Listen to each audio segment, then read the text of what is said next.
Welcome to new TV Telugu. Telangana రాష్ట్రంలోని ప్రభుత్వ ఉద్యోగులకు కాంగ్రెస్ సర్కారు శుభవార్త చెప్పింది. పెండింగ్ బకాయిల తొలి విడత మొత్తాన్ని ఇవాళ విడుదల చేశారు. ఉద్యోగుల సుదీర్ఘకాల బకాయిలను కేవలం 100 రోజుల్లో 6,000 కోట్లు విడుదల చేస్తామని ముఖ్యమంత్రి రేవంత్ రెడ్డి, ఉప ముఖ్యమంత్రి మల్లు భట్టి విక్రమార్క ఉద్యోగ జేఏసీ నాయకులకు స్పష్టమైన హామీ ఇచ్చిన విషయం తెలిసిందే. ఈ హామీని నెరవేర్చే దిశగా రాష్ట్ర ఆర్థిక శాఖ మంత్రి, ఉప ముఖ్యమంత్రి భట్టి విక్రమార్క ఆదేశాల మేరకు ఆర్థిక శాఖ ముఖ్య కార్యదర్శి సందీప్ కుమార్ సుల్తానియా ఈ రోజు తొలి విడతగా 2,000 కోట్ల నిధులను విడుదల చేస్తూ ఉత్తర్వులు జారీ చేశారు. ఈ నిధులతో రిటైర్డ్ ఉద్యోగులకు సంబంధించి కీలకమైన బకాయిలను ప్రభుత్వం పూర్తిగా చెల్లించింది.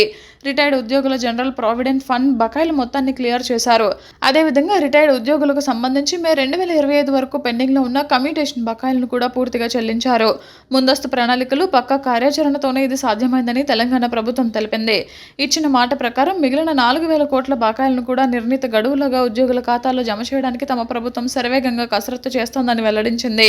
ఉద్యోగుల పట్ల ప్రభుత్వం శ్రద్ధ చూపుతున్నదనడానికి ఇది నిదర్శనమని, ప్రభుత్వం వేగంగా నిర్ణయాలు తీసుకుంటుందని ఉద్యోగ సంఘాల నాయకులు, రిటైర్డ్ ఉద్యోగులు హర్షం వ్యక్తం చేస్తున్నారు.